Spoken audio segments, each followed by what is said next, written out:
Queridas irmãs, queridos irmãos, que nós possamos, enquanto nos entretemos com o diálogo, conseguir alcançar as boas vibrações que são garantidas pela presença de Jesus conosco. Nós nos debruçamos inicialmente sobre uma questão do Livro dos Espíritos, que é a questão 886, que, a meu ver, foi muito inteligentemente elaborada por Kardec. E a resposta que os Espíritos nos oferecem parece também muito interessante.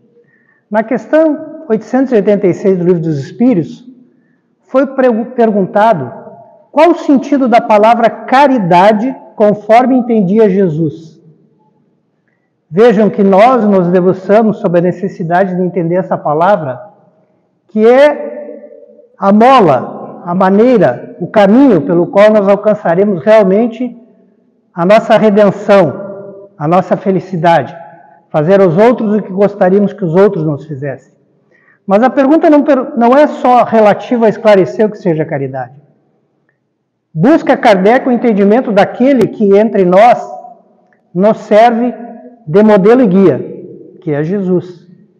Então, a pergunta ela quer saber como Jesus entendia a caridade, que foi o centro dos seus ensinamentos, né? A palavra caridade no hebraico antigo chama-se HP, que é a mesma tradução que nós temos para amor. Então, dentro dessa língua se usa a mesma expressão para se referir tanto à caridade quanto ao amor. E a resposta que os Espíritos nos oferecem, que então é a visão de Jesus, é de que caridade é benevolência para com todos, indulgência para com os defeitos alheios e perdão das ofensas. Vejam que a resposta, e aqui eu vou usar que Jesus nos oferece, porque é a visão dele, ela está relacionada a sentimentos. E quando nós nos enfileiramos no desejo de fazer o bem ao próximo, de praticar a caridade, esse já é o primeiro entendimento que nós temos que ter, de que a caridade ela se concretizará à medida que nós termos bons sentimentos para oferecer às pessoas a quem desejamos oferecer a caridade. Benevolência para com todos. Benevolência é bondade, mas é também boa vontade. Diz o Evangelho segundo o Espiritismo, no capítulo 9, que trata de bem-aventurados mansos e pacíficos, que a benevolência nos leva à prática da afabilidade e da doçura. Então, para alguém ser benevolente, tem que agregar às suas ações essas duas características. A afabilidade, a cortesia, a boa educação, o fino trato com as pessoas, que me parece que era uma coisa muito mais corriqueira e buscada no passado, mas que hoje, de uma certa forma, a gente foi substituindo por alguma rispidez, uma dita sinceridade que muitas vezes magoa e ofende. E a doçura, que nada mais é que a ternura que as mães emprestam quando cuidam dos seus filhos. Aquele sentimento que vai além de você realizar, mas que leva junto o carinho. Então, a ternura naquilo que a gente vai fazer. Uma palavra que hoje a gente nem muito usa no nosso dia a dia. Indulgência para com as fraquezas dos outros. E vejam que Jesus entende que é com a fraqueza dos outros. Ele não está dizendo para a gente ser indulgente com as nossas fraquezas. Essas nós precisamos verdadeiramente enfrentar. Mas indulgência é discutido no capítulo 10 do Evangelho segundo o Espiritismo. Bem-aventurados os misericordiosos. E lá é dito que a indulgência é você não ver os defeitos alheio. Não ver no sentido de que você prefira ver o que as pessoas têm de melhor. Que você veja as pessoas porque elas já podem te oferecer de bom. E procure fazer vista grossa, fazer com que aquilo não lhe incomode as fraquezas, porque fraquezas todos nós temos. Todos nós ainda estamos vivendo com as nossas mazelas, com as nossas dificuldades. E diz o Evangelho, quando você perceber que alguém é maledicente, que alguém faz ver os defeitos do outro, tenha sempre pronta uma desculpa que realmente tende a atenuar o valor daquela falta. Não daquelas desculpas que você, na verdade, quer dar para deixar mais evidente que a pessoa tem aquela dificuldade ou aquela fraqueza. Então é nós nos calarmos e não usarmos da maledicência quando a gente vê que os outros têm dificuldades, porque todos nós temos. Aliás, nós temos dificuldades muito parecidas. Tanto é verdade que nós vivemos no mesmo mundo, que nós estamos nesse momento diante da justiça de Deus na mesma posição. Não por isso Jesus, no Sermão do Monte, transcrito por Mateus no capítulo 5, 6 e 7, lá no finalzinho do sermão, ou pelo menos está no capítulo 7 de Mateus, ele vai nos dizer: hipócritas, por que queres tirar o cisco do olho do outro, quando não vês que no teu olho tem um palanque? Ou, na tradução mais comum, não te importe com o arqueiro no olho do outro, mas cuide da trave que está no seu. E nós somos mais ou menos assim. A gente vê os nossos defeitos nos outros, e isso é natural, é um comportamento psicológico. Todo aquele defeito que lhe incomoda na outra pessoa, porque você tem. Senão, passaria desapercebido. Na verdade, a gente projeta nos outros as nossas deficiências. Isso é a psicologia que diz. Não é nem o espiritismo, é uma ciência diversa do espiritismo. E quando nós projetamos, nós fazemos acreditar que nele é um problema grave, no meu não. Mas Jesus está dizendo exatamente o oposto. Jesus está dizendo que a gente está olhando um cisco no olho do outro. Então, quando a gente percebe, por exemplo, que o outro é invejoso, é porque nós somos invejosos. E a gente acha que a inveja dele é muito grande, muito grande. Jesus está dizendo: não, a inveja dele é um cisco, você que está aumentando. Mas a sua é um palanque, aqueles palanques de fazer cerca. Vejam a proporcionalidade que ele empresta para nos fazer perceber. Então, hipócritas, antes de se preocupar em tirar o cisco do olho do seu vizinho, da pessoa que convive com você, vai retirar primeiro o palanque que está no seu olho. Porque só assim você conseguirá, de fato, ajudar. Indulgência para com as imperfeições dos outros. E, por fim, o perdão. Lá no capítulo 10 também do Livro dos Espíritos, vou repetir que o título é Bem-aventurados Misericordiosos, tem um artigo que é escrito por Paulo de Tarso, aquele que foi responsável, que foi encarregado por Cristo, o vaso escolhido, na palavra de Jesus, para disseminar o cristianismo fora do povo judeu, junto aos povos que eram considerados os gentios.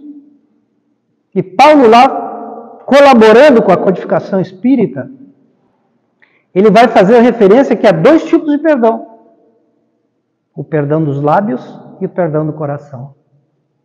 Qual a diferença? A diferença é que tem muita gente que diz que perdoou, mas não esquece. Aliás, porque esquecer é uma coisa um pouco mais complicada, tá, gente? Porque esquecimento dependeria de nós trabalharmos em cima de um processo que é mental, que é a nossa memória. Não é a questão de você esquecer ou não esquecer, mas é como é que você lembra. É com que sentimentos você lembra. Então, o perdão dos lábios é aquele que, quando você recorda com amargura. Você recorda com sofrimento. Aquela questão ainda não está resolvida. O do coração, não. É aquele que você vai se prestar a servir a pessoa que lhe ofendeu. Nas palavras de Paulo, o perdão cristão é aquele que lança um véu sobre o passado. E vejam que essa expressão é interessante, porque véu, que é o véu da noiva, né? Ele não tapa totalmente, né? Ele não está nos dizendo para nós deixarmos de considerar o benefício ou malefício de nós permitirmos que a pessoa erre novamente conosco. Então o véu é no sentido de que não lhe cabe mais lembrar daquilo com amargura, com tristeza, com sentimento de não servir aquela pessoa do mesmo jeito que você serviria a outro. E embora você saiba que aquela pessoa ainda tem as suas dificuldades. Embora você saiba que é razoável que você não dê oportunidade da pessoa lhe ferir novamente com a mesma gravidade. É ruim para você, que fica ferido, é ruim para ela, que fica com mais um problema para resolver. Então, esse é o perdão do qual Jesus está falando quando nos dá a interpretação da palavra caridade. No livro do Chico Xavier, o irmão X, que na verdade é Humberto de Campos, que nos primeiros livros se assina como Humberto de Campos, e depois por um processo judicial que a família colocou contra a FEB, buscando os direitos autorais dos livros, ele passou a assinar-se irmão X. Então, nesse livro do irmão X, que é o livro Relatos da Vida, ele nos conta uma história bastante interessante, que é a história que ele chama No Evangelho Nascente. E essa história é sobre Pedro. Eu gosto muito de pensar que o Pedro, quando conheceu Jesus, no início do trabalho que ele teve com Jesus, ele era muito parecido conosco. Porque Pedro sempre é representado com uma certa rudeza que nós temos, né? Com uma certa dificuldade no trato alheio, no trato com as outras pessoas, que eu acho que nós ainda temos. Eu acho que nós somos parecidos com Pedro quando conheceu Jesus. E nessa história ele conta então que Jesus estava curando na casa de Pedro. Isso não era incomum. Jesus ia muitas vezes realizar tarefas na casa de Pedro. Inclusive, muitas vezes era lá que ele pernoitava. Pedro era aquele ancião, aquele homem mais velho, que tinha aquela característica mais que a gente vê num pai, né? E Cristo lá ficava muitas vezes.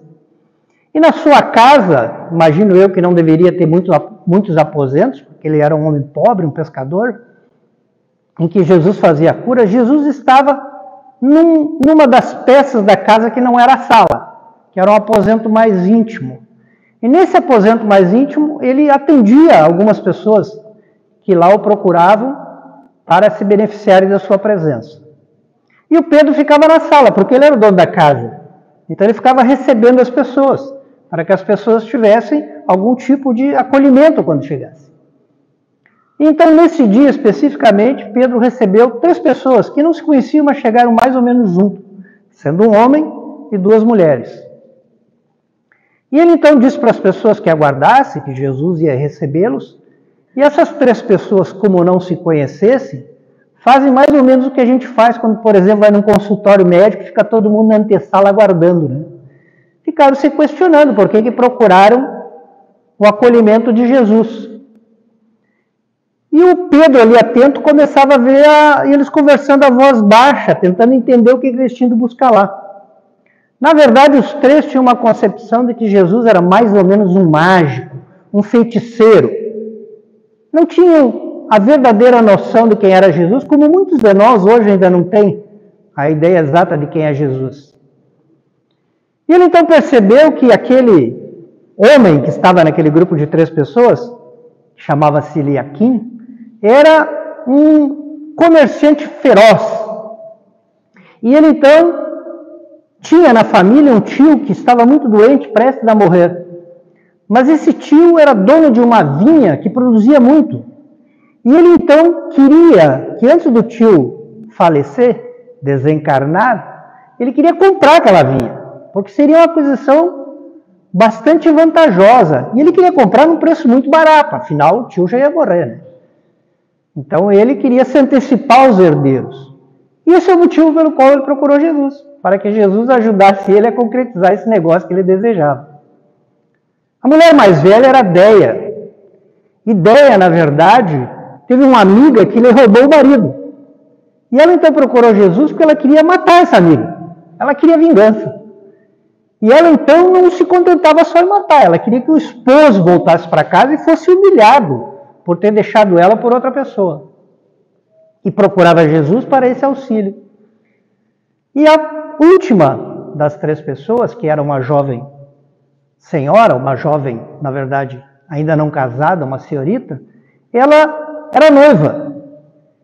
E aquele noivado começou a perdurar muito e o noivo meio que começou a se desinteressar por levar a fim os seus compromissos com ela. Ou seja, ele estava querendo fugir do casamento.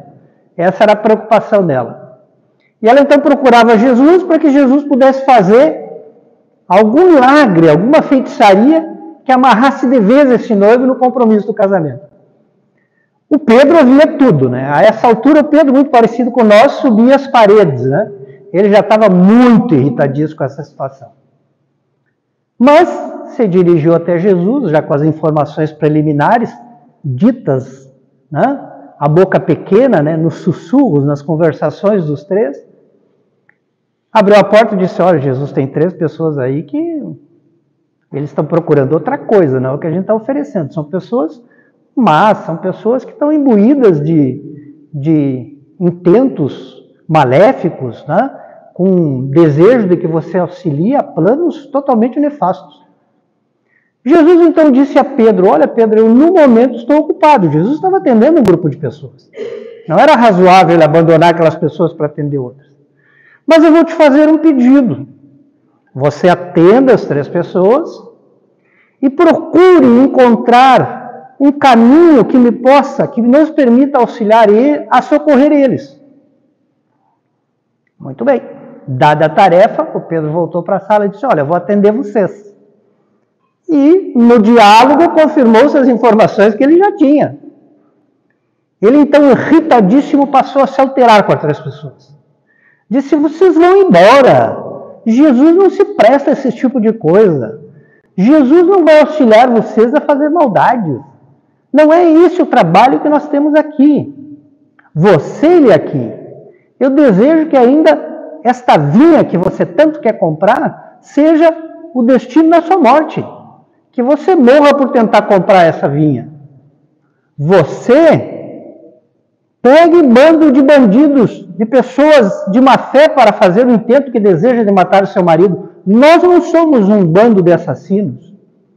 E você, Ruth, eu tenho para dizer para você que mulheres que andam correndo atrás de homens não são boas mulheres. Mas isso ele fez aos gritos, e os 3 apavorados saíram correndo porta fora. E ele, irritadíssimo, né, pegou a porta da casa dele e bateu com toda a força para garantir que eles não voltariam. Quando ele se virou, ele viu Jesus. Jesus tinha acabado de sair do aposento íntimo. E ele viu que Jesus estava com os olhos cheios d'água. Ele então, como aquele menino que se apressou na decisão que desejava fazer, pegou a mão de Jesus e começou a acariciá-lo e disse, mestre, não tinha o que fazer. O que eles queriam, na verdade, era coisas que nós não fizemos. Tu não acha certo que eu tenha corrido eles daqui? Jesus disse, olha, o que eu observei foi um homem carregado do desejo da astúcia, da usura, uma mulher carregada do sentimento de vingança e outra perdida pelas ilusões da juventude. Mas vejo que para eles, tu só ofereceu o sentimento da intolerância. E sombra por sombra, ficou tudo uma grande tempestade. Pedro se deu conta. E disse, mas Senhor, você não pediu para auxiliar? Eu pedi para auxiliar, você me auxiliar a encontrar um caminho de que nós possamos socorrê-los. E não pedi para você vir aqui ressaltar os defeitos que todos temos, e ainda por cima maltratá-los. Jesus se retirou e Pedro, colocando o rosto sobre suas mãos, passou então a verter as suas lágrimas, entendendo que ele ainda não compreendia os ensinamentos de Jesus. É a intolerância que Jesus aqui nos mostra claramente que nós não podemos praticar sob pena de não sermos caridosos. E o que é a tolerância? A tolerância pressupõe respeito. Respeito à ideia do outro. Respeito ao sentimento do outro. Respeito às fraquezas que os outros ainda têm. A palavra tolerância ela está ligada à diversidade. Está ligada a respeito das diferenças. Está ligada à paz, está ligada ao diálogo, o bom diálogo, o diálogo que é feito de uma forma harmoniosa, respeitosa, Mas Pedro ainda era intolerante. O pensamento sobre a tolerância vem sido discutido durante toda a era da humanidade. Voltaire, por exemplo, no século XVIII, dizia sobre a tolerância que ele podia não concordar com a opinião de outra pessoa, mas que ele lutaria sempre pelo direito da pessoa a expressar o seu pensamento. Immanuel Kant, que era também iluminista da mesma época, já no século XIX, o primeiro francês, Voltaire, e o segundo alemão, dizia uma coisa interessante, que ele falava sobre o dever fundamental do homem. Ele dizia que era dever fundamental do homem respeitar. Eu vou procurar aqui porque é bem interessante. Respeitar a felicidade alheia e se preocupar com a sua própria perfeição. Parece que hoje esse conceito foi invertido. A gente está sempre preocupado com a nossa felicidade, não com a felicidade alheia. E a gente está sempre preocupado, ao contrário do que ele propõe, com a perfeição dos outros. Nós não nos preocupamos com nós nos aperfeiçoar. É os outros que têm que se aperfeiçoar para nós estarmos bem, para o nosso bem-estar. E Emmanuel vai escrever pela psicografia do Chico, num livro que chama-se Pensamento e Vida, que é um livrinho bem fininho, no capítulo 25, ele vai falar da tolerância. E ele vai dizer o seguinte, que nós exigirmos que os outros pensem com a nossa cabeça é exigir que os outros se submetam aos nossos caprichos. Veja que interessante quando ele fala que os outros pensam com a nossa cabeça, é que os outros pensam da maneira que nós pensamos. Com as crenças, com as certezas que nós temos. Então ele diz, a nossa obrigação é nós nos adaptarmos ao mundo. E não o mundo se adaptar à nossa cabeça. O que me traz à mente a história de Malala Yousafzai. Malala, aos 17 anos, em 2014, ganhou o Prêmio Nobel da Paz. Até hoje é a pessoa mais jovem que ganhou esse prêmio. Dividiu, na verdade, com um indiano naquele mesmo ano, que também defendia o ativismo social. Por que isso ocorreu na vida dela? Porque essa menina, que então, em 2014, estava com 17 anos, já teve, acho que 2 ou 3 vezes aqui no Brasil, ela vai escrever um livro, posteriormente, que é Eu Me Chamo Malala. E nesse livro ela faz umas revelações interessantes, inclusive, sobre o seu nascimento. Ela diz que, quando ela nasceu, o primeiro filho do casal, dos pais, era um menino, mas nasceu natimorto. E aí ela diz que quando ela nasceu, ninguém foi parabenizar os pais em casa por ela ter nascido. E por quê? Porque ela era uma menina. No seu povoado, que chama-se Swat, onde ela nasceu, que é no Paquistão, na região noroeste do Paquistão, já quase com a divisa com o Afeganistão. O Paquistão está pressionado entre a Índia e o Afeganistão. Lá, quando nasce um menino, as pessoas da vila dão tiro para comemorar, tiro de arma mesmo, de fuzil. Mas quando nasce uma menina, a mãe esconde de vergonha dos familiares porque não nasceu um homem, nasceu uma menina. E ela nasceu sobre essas circunstâncias. Durante a sua infância, muitas vezes o Talibã, que na verdade é um grupo militar armado, que acredita no islamismo e que tenta dominar o Afeganistão, e por alguns períodos até dominou, eles acabavam entrando no Paquistão e, de uma certa forma, nessa região também ocuparam o poder, subjugando o governo do Paquistão. Então ela foi, desde a infância, conviveu com isso. Ela diz, eu saía às ruas, mas tinha medo. Eu estava sempre preocupada de que alguém estivesse na rua, de que alguém pudesse nos causar mal. Quando vinha a neve, ela dizia, era um sossego. Porque a gente sabia que os talibãs subiam para as montanhas. Mas quando o gelo secava, nós começávamos a ter medo de tudo. Então, em 2008, quando deu-se um período em que realmente o Talibã dominou aquela região do Paquistão, uma das providências tomadas pela autoridade foi proibir que as meninas frequentassem a escola. Ou seja, fechar as escolas das meninas, porque lá as meninas já estudavam em escolas diferentes. As meninas numa escola, os meninos nas outras. Em 2008, mandaram fechar todas as escolas. E o pai dela era dono da escola que ela estudava. E ela disse que desde pequenininha ela ia para a escola. A escola era do pai dela. Ela entrava a hora que saía, entrava a hora que queria, saía a hora que queria. Então ela disse que sempre tinha prazer de imitar a professora, né? De fazer o que ela estava dando aula. Mas quando aconteceu essa ocorrência, ela disse que foi muito triste para ela não poder mais ir até a escola. E ela conta uma história interessante, que num dia que eles estavam passeando, ela comprou uma laranja de uma menininha que vendia laranja, e ela observou que a menininha apontava só riscando, fazendo um risquinho de quantas laranjas ela tinha vendido, o que denotava perceber que ela era analfabeta.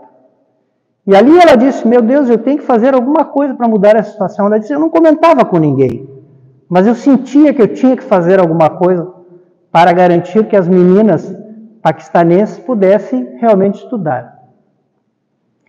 Bom, transcorreu-se até quando ela fez a idade de 11 anos, e nessa ocasião um repórter, um jornalista da BBC de Londres, mas radicado naquela região, foi à escola do pai e convidou se alguma menina não gostaria, ou se algum jovem não gostaria de escrever alguma coisa sobre aquela proibição das mulheres estudar, que a gente sabe que é muita influência do islamismo, né, da religião deles. E ela então começou a escrever algumas coisas, o pessoal incentivou e ela criou um blog, Diário de uma Estudante Paquistanesa. O que de uma certa forma ela assinava com pseudônimo, né, com medo de alguma represália, mas logo as pessoas descobriram que tratava-se dela, o que inclusive levou ela, em 2011, ela a ser indicada para um Prêmio Internacional da Paz das Crianças, que é um prêmio internacional, mas não tem a categoria de um prêmio Nobel. Ela foi indicada, não venceu, ela vai vencer o mesmo prêmio em 2013, mas aquilo deu notoriedade para ela. Todo mundo já sabia que ela era a que escrevia o blog e que ela era uma pessoa que se manifestava reivindicando que as meninas pudessem estudar. Por esse motivo, certamente, em 2012, quando ela saía da escola, ela conseguiu voltar a estudar, e ela entrou no ônibus que levava eles para casa. 2 jovens entraram no ônibus e perguntaram, quem é Malala? Ela disse, sou eu. E eles descarregaram os revólveres nela, acertando um tiro nela, na sua cabeça, e mais 2 meninas também foram atingidas. Ela ficou 6 dias no Paquistão. Foram convidados alguns médicos para que desse uma opinião. Esses médicos eram ingleses, e eles sugeriram que ela fosse transferida para a Inglaterra, onde ela mora até hoje. E na Inglaterra ela então ficou mais 4 dias, totalizando 10 dias de coma. Isso certamente foi um dos motivos que acabaram levando ela ao ano seguinte a conquistar o Prêmio Nobel da Paz. Mas o que se tira dessa lição é realmente a intolerância. A intolerância com o pensamento de imaginar que mulheres e homens têm diferenças, que existe alguma diferença entre ser homem e mulher. E isso, particularmente, nós sabemos, está muito infundido na religiosidade do Islã, que interpreta um livro, chama-se Alcorão. E é interessante porque a gente pega o livro A Caminho da Luz, que é um livro que o Chico psicografou, um livro que foi feito pelo Emmanuel, para mim um livro maravilhoso. E você vai lá e tem a história do Maomé, que foi o criador do islamismo. E o que diz lá sobre Maomé, que nasceu 570 anos, depois de Cristo, né, gente? 570 anos da nossa era. Diz que ele foi um dos espíritos escolhidos por Jesus para vir à Terra resgatar o cristianismo. Essa era a missão dele. A missão dele era reacender nas civilizações o amor por Cristo, que o Islã considera um profeta qualquer. Veio com essa missão porque os espíritos que regem o nosso planeta percebiam que havia uma possibilidade iminente de que fosse fundada uma instituição que tivesse poder supremo sobre todo o nosso planeta na Igreja Católica. O tal do papado criado em 607, 37 anos depois. E como providência para se trazer alguém à Terra para resgatar a pureza do ensinamento de Jesus, que diz que todos somos iguais e, portanto, não pode existir uma autoridade internacional que submeta a todos. Não pode existir uma predominância sobre o que era na época um povo romano, né? Sobre todos os outros. Não havia lógica em transferir o poder do Império Romano estatal para dentro da igreja. Então, providenciaram a reencarnação desse que era um discípulo, que nasceu muito pobre, era um homem muito humilde, um homem que tinha tudo para alcançar o seu resultado, mas quando ficou mais jovenzinho, casou-se com uma esposa muito rica e talvez por essa riqueza perdeu a sua conexão com aqueles espíritos encarregados de influenciá-lo. Então, um dos casos que se tem daqueles espíritos escolhidos por Jesus que vêm aqui e não conseguem realizar, respeitando as fraquezas que ele tinha e que todos nós também temos, né? Mas Jesus foi um homem que sempre demonstrou que a mulher e o homem são exatamente iguais. E eu uso Jesus aqui como a nossa referência, como usei no início. É do pensamento dele que eu quero beber. Porque o pensamento dele não é uma crença, não é uma religião, não é alguma coisa que eu tenho opção de aceitar ou não. Jesus ensina a verdade. Jesus ensina quais as leis são de Deus. Quais são as leis de Deus? As leis que estão todo o universo submetida. E diz a questão 615 do Livro dos Espíritos, as leis de Deus, que são as mesmas leis da natureza, são leis que não se modificam. Embora a gente goste ou não. Embora a gente acredite ou não em Jesus, o que ele ensinou não vai se modificar. Porque ele não ensinou um pensamento dele. Ele ensinou a verdade. Ele antecipou para nós o que a ciência está descobrindo, desde que se criou a ciência. Porque a nossa pobreza intelectual só nos permitiu falar em ciência no século XVIII. Só nos permitiu falar em rigor científico, em metodologia científica, no século XVIII. Nós precisamos quase 2.000 anos depois de Cristo para pensar num pensamento lógico, científico, de comprovação irrefutável. Cristo antecipou, disse, olha, a lei é essa. Você pode aceitar ou não, mas a lei não vai mudar para você. Porque a lei, por exemplo, de solidariedade, se em algum momento Deus dispensar, a lua pecha na terra. A pecha é coisa de gaúcho, desculpa, gente. A lua vai colidir com a terra. Os planetas vão se perder. Os passarinhos não vão mais saber o que fazer. Não vão mais saber como construir sua casa, como proteger seus filhos. Então as leis, elas são imutáveis. Para que dê estabilidade. E mais do que estabilidade. Para que dê harmonia ao universo que nós vivemos. E quem de nós não gosta da harmonia? Para que dê beleza. Por isso que Deus fez as diferenças. Você vai numa árvore e pega 2 folhas, bota no microscópio, elas são diferentes, mas são da mesma árvore, mas são diferentes. Essa é a beleza da criação, a diferença. Por que incomoda tanto a gente a diferença se ela é da lei? Então Jesus enobreceu a mulher em Maria de Nazaré, sua mãe. Apareceu depois da sua ressurreição,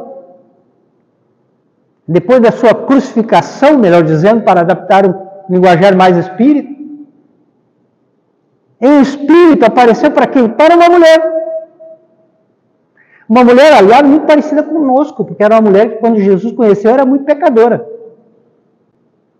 Eu não quero ser maledicente com ela, porque eu acho que ela é um grande exemplo de conversão ao que Cristo pregava. Ela foi escolhida para ser a primeira, tanto é que os apóstolos me deram, iria para ser para ti. Não é o que Tomé diz, vai aparecer para ti. Podia aparecer para a mãe. Podia aparecer para Pedro, mas vai aparecer para ti? Ah, mas ele queria realmente mostrar que para ele o que importa é a transformação moral. A mulher adúltera, que na lei judaica, a mulher adúltera apedrejada, e o adúltero nem se sabia. Nem se falava quem era. Normal. Ele não sofria nada. E Jesus fez questão de viver esse episódio para dizer, ninguém te julgou? Não teve ninguém para te julgar? Não, também não julgo. Vai e não peques mais. Porque você é igual a todo mundo. Não tem lei diferente para você. E nas curas, com a mulher hemorrágica, um dos maiores preconceitos da lei de Moisés, a mulher durante o período menstrual não podia tocar em ninguém, nem tocar nos pertences da casa que outro usasse. Imagina uma mulher que ficou assim durante décadas, o sofrimento de não poder tocar nas pessoas que ama, de ter que separar a louça, o talher, a roupa de cama, de ter que dormir separada e sozinha, por um preconceito, ao qual o homem não era submetido, pela razão lógica de que não menstrua, não tem ciclo menstrual. E quando ela procura Jesus, ela era proibida de tocar em qualquer pessoa. Mas ela disse, se eu tocar o manto desse homem, eu vou me curar. Ela era proibida. E Jesus diz, escapou de mim as minhas virtudes. Algumas virtudes. Virtudes. E ela diz, Senhor, fui eu que te toquei. E ela, então tu está curada. Para mostrar que isso é coisa da cabeça da gente. Essa desigualdade que a gente faz tanta questão de valorizar, de achar que existe. E não por outro motivo, nós também encontraríamos essa questão em Paulo, que eu acabei de falar, que foi aquele que popularizou os ensinos de Jesus. Então, Paulo escrevia carta para as igrejas que ele fundava, porque ele tinha um procedimento muito simples e muito eficaz. Ele visitava uma cidade, achava algumas pessoas que já tinham sabido da história de Jesus e propunha para essas pessoas que elas começassem a se encontrar. Se fosse no Império Romano, era proibido, era crime professar qualquer crença que não fosse a crença dos deuses romanos. Mas eles tinham a coragem de se reunir para falar de Jesus, e ele então ia embora para fundar outra igreja, e aquelas pessoas ficavam, nossa, mas agora sem Paulo ficou difícil. E o que ele fazia? Ele escrevia cartas. As pessoas escreviam cartas dizendo os problemas, ele escrevia carta para a igreja que ele fundou, dizendo como é que eles deveriam proceder. Ele era como se fosse o guardião espiritual daquela casa. Como nós temos aqui o nosso Chico, que é o nosso guardião. Só que ele em vida. Então ele escreve para a cidade de Gálatas, para a igreja de lá. No capítulo 3 da sua carta, da sua epístola, ele vai fazer menção, nos dizendo no versículo 26, são todos filhos de Deus. Ele está falando da diferença entre as pessoas. São todos filhos de Deus. E no versículo 28 ele vai dizer, não há diferença entre judeu e gentil, escravo e homem livre, homem e mulher. E a obra de Paulo nos faz crer que ninguém entendeu tanto Jesus quanto Paulo. Quando Ananias é convidado a ir até Paulo para curá-lo, e ele pergunta, mas ele quer me matar, tem que ir lá? Né? Ele ficou meio receoso. Jesus responde, ele é o vaso escolhido. Ele é o vaso escolhido por Jesus. Porque ele conseguia entender o pensamento de Jesus. Por quê? Por uma explicação muito simples, porque ele era um homem intelectualizado. Tinha muito mais intelectualidade do que os pescadores simples que foram escolhidos para serem os apóstolos de Jesus. Porque a missão também era outra. Porque a tarefa de cada um também era outra. Então eu respeito as diferenças que Jesus sempre teve. Mas estabelecendo uma igualdade entre todos. Foi perguntado, na questão 220 do Livro dos Espíritos, 220, 21 e 22. É tratado sexo nos espíritos. E os espíritos não respondem, o espírito não tem sexo. Você vem numa encarnação no masculino, homem, você vem na outra como mulher, dependendo da necessidade, dependendo da tarefa que você tem que cumprir. Então, quando a gente bota diferença, é legal a gente pensar que depois a gente vai nascer naqueles que a gente tirou direito. Porque é da lei. Nós vamos ter que nascer no grupo que a gente quis tirar direito. É da lei. E nós vamos sofrer o fato de nós termos cerceado o direito daquele grupo, seja o grupo que for. E o assunto, ele vem discorrendo também na questão 817, quando é perguntado se homem e mulher têm os mesmos direitos. Direitos. E os Espíritos respondem, mas Deus não deu para os dois a mesma inteligência e o mesmo destino de progredir? Tem diferença? A inteligência da mulher e da inteligência do homem? Nenhuma.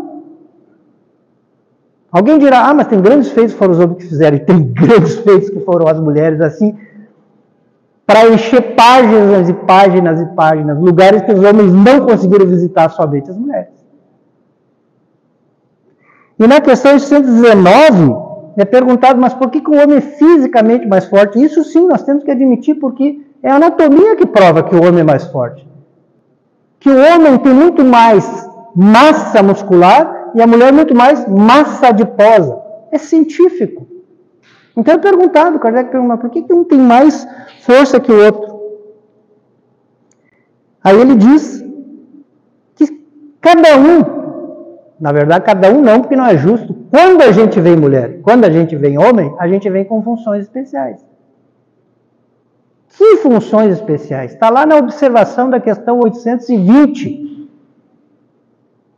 do Livro dos Espíritos, quando os Espíritos nos respondem que a mulher tem uma sensibilidade apropriada e mais adaptada às funções da maternidade. Essa é a diferença. O homem é forte, é viril. O homem não conseguiria ser mãe. A sua estrutura psicológica e orgânica não é adaptada para ele cumprir naquele momento, porque é o mesmo espírito. Só está afetada a sua condição física, sua condição psicológica, influenciada por um organismo físico, que é mais viril. Naquela condição, ele não se presta bem ao papel da mulher. É preciso mais sensibilidade. Então, se alguém disser, olha, a diferença é como é forte, nós podemos responder, a mulher é mais sensível. Então, nós estamos empatados, cada um com as suas características. E para quem tiver mais curiosidade, eu sugiro uma leitura na Revista Espírita de janeiro de 1866. Kardec escreve um artigo muito interessante e ele intitula de uma forma mais curiosa ainda. Ele pergunta no título, as mulheres têm alma? Bom, é óbvio que todos nós sabemos que tem, né? Aliás, a mulher é uma alma, seria a resposta certa. É um espírito. Assim como o homem também é um espírito. Né? Então ele já faz o título já faz ser curioso para a gente ter vontade de ler esse artigo. E quando ele escreve sobre o título, ele fala umas coisas interessantes. Por exemplo, ele fala assim, ó, tem deveres que nós temos que realizar para nós aperfeiçoarmos que não dependem de força física. Que não depende. E ele diz, e seriam incompatíveis com a rudeza do homem. Bom, aí já apelou, né? Porque agora nos deixou numa situação constrangedora. Kardec diz que o homem é rude. Mas ele disse que nós temos uma certa rudeza que não combina com determinados deveres que nós temos que cumprir. Então, quando a gente tiver que cumprir esse dever, nós não vamos nascer num corpo físico de homem. Nós vamos ter que nascer num corpo físico de mulher, para abrir mão dessa rudeza que nos caracteriza. Então, ele diz assim, a mulher tem mais delicadeza na forma e nas sensações. Nós chamamos de delicado também, né? Eu estou só anotando aqui como é que Kardec nos trata, nós os homens. Mas ele era um homem, veja que curioso, que propriedade desse homem falar da natureza feminina com tanta sabedoria. E ele diz que essa delicadeza é que se presta para a maternidade. De novo, é a maternidade, a diferença é a maternidade. Porque um dos projetos mais interessantes de Deus é realmente a infância, a educação das crianças. É um dos projetos mais interessantes, que eu, inclusive, falo em outras oportunidades quando falo de evangelização. E ele diz, há deveres especiais para os dois. Há deveres especiais que são do homem e deveres especiais que são das mulheres. Mas são deveres igualmente importantes. E esse é o ponto. Os dois são importantes. A criança precisa do pai e precisa da mãe. Senão Deus, na sua infinita sabedoria, não teria constituído o lar desta forma. E aí a gente está em meio a uma semana em que muitas pessoas quiseram cancelar o Frei Gilson, que é uma pessoa que reúne às 4 da manhã mais de 30 mil pessoas para rezar o rosário. Esse é o pecado dele. Porque uma pessoa consegue arrebatar 30 mil almas para levantar às 4 da manhã, o que já por si só é um pecado, né, gente? Não, não é um pecado, né? É uma maravilha.